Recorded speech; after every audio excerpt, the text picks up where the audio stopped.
گونج گونج اٹھے ہیں نغمات رضا سے بوستا، کیوں نہ ہو کس پھول کی مدحت میں وامنقار ہے، کیوں نہ ہو کس پھول کی مدحت میں وامنقار ہے۔ الحمدللہ رب العالمین والصلاة والسلام علی سید المرسلین، اما بعد فاعوذ باللہ من الشیطان الرجیم، بسم اللہ الرحمن الرحیم۔ الصلاة والسلام علیک یا رسول اللہ وعلی آلک واصحابک یا حبیب اللہ، الصلاة والسلام علیک یا نبی اللہ وعلی آلک واصحابک یا نور اللہ۔ میٹھے میٹھے اسلامی بھائیوں اور مدنی چینل کے ناظرین، سلسلہ ہے نغمات رضا۔ شاید آپ کو میرے چہرے کی مسکراہٹ کچھ بتا رہی ہو، آج بہت خوشی ہے۔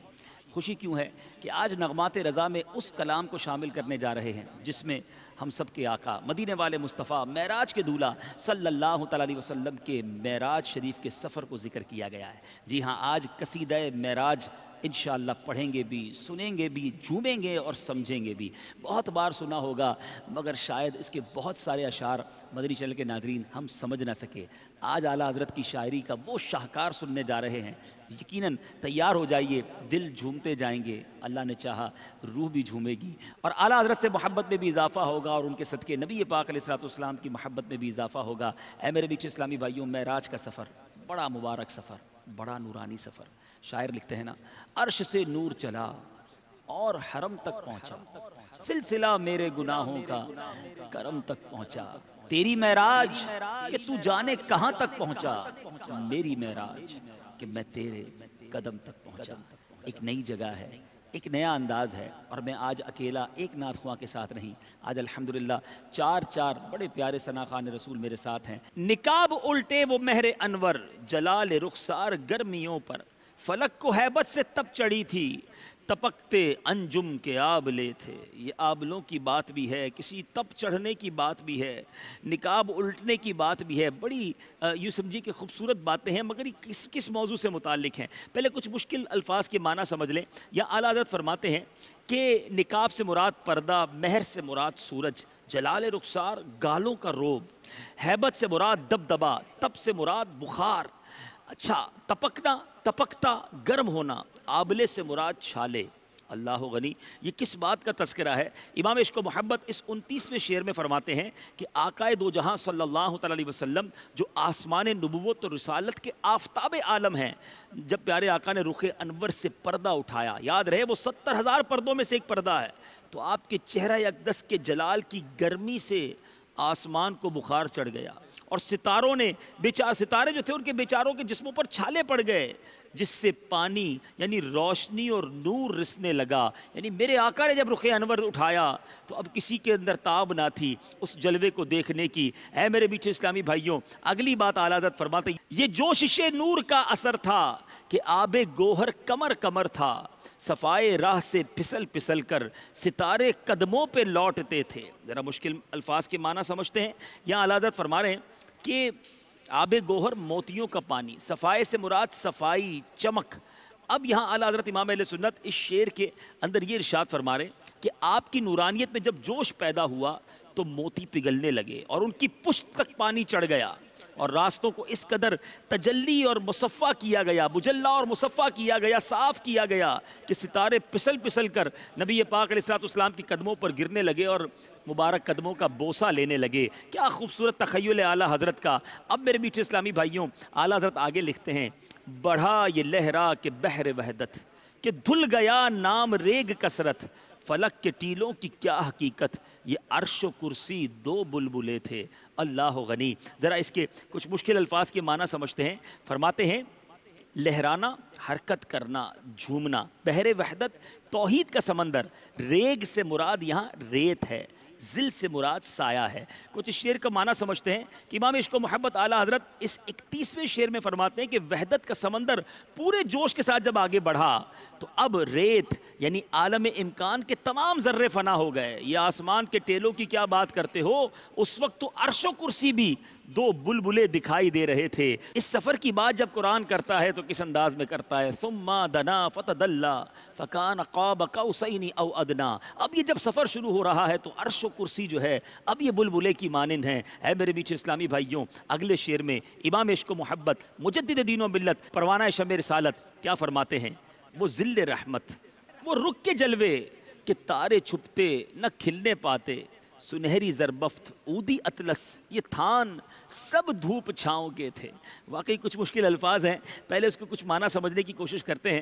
اب یہاں زربفت سے مراد اودی اطلس یعنی عمدہ ریشمی کپڑے، تھان کپڑے کا جو گٹھا جو تھان ہوتا ہے، اور یہاں اعلیٰ حضرت کس تھان کی بات کر رہے ہیں؟ امام اہل سنت شعر کی شرح میں لکھتے ہیں، گویا یہ فرمانا چاہ رہے ہیں کہ ادھر رحمت الہی کا سایہ ہے، ادھر والضحیٰ کی تجلیاں ہیں۔ ایسا منظر بن گیا کہ ستارے بھی منہ چھپانے لگے، عمدہ قسم کے ریشمی کپڑوں کے تھانوں کے تھان بطور فرش بچھا دیے گئے، یعنی ذل رحمت اور رخ کے جلووں سے دھوپ اور چھاؤں کی سی کیفیت بن گئی کہ کہیں چمک و دمک تیز، کہیں ہلکی اور کہیں بالکل مدھم۔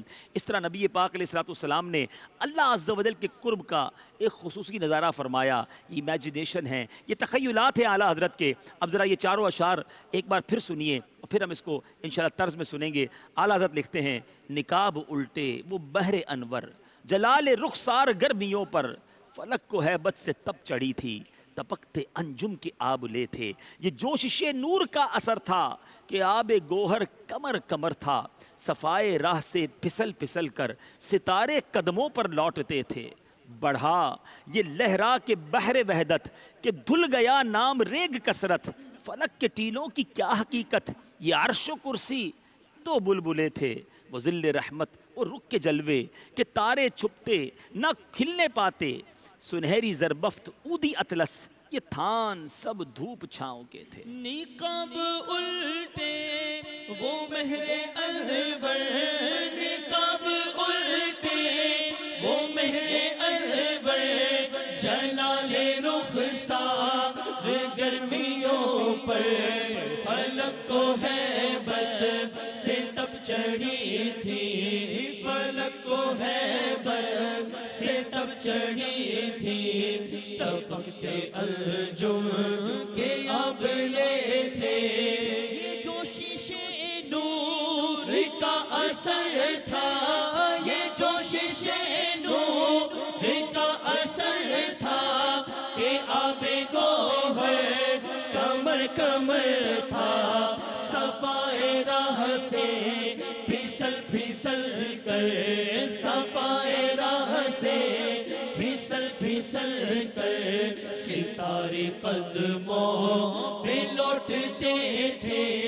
بڑا یہ لہرا کہ بحر وحدت، بڑا یہ لہرا کہ بحر وحدت کہ دھل گیا نام میرے یہ کثرت، فلک کے ٹیلوں کی کیا حقیقت، فلک کے ٹیلوں کی کیا حقیقت، یہ عرش و کرسی دو بلبلے تھے، وہ ذل رحمت وہ رخ کے جلوے، وہ ذل رحمت وہ رخ کے جلوے، یہ تارے چھپتے نہ کھلنے پاتے، سنہری زربفت اودی اطلس، سنہری زربفت اودی اطلس، یہ تھان سب دھوپ چھاؤں کے تھے۔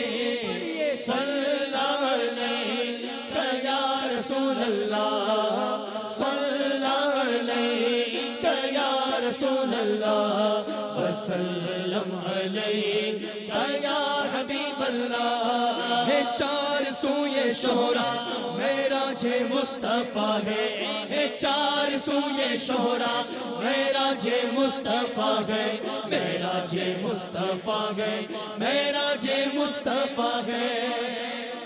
گونج گونج اٹھے ہیں نغمات رضا سے بوستا، کیوں نہ ہو کس پھول کی مدحت میں وامنقار ہے، کیوں نہ ہو کس پھول کی مدحت میں وامنقار ہے۔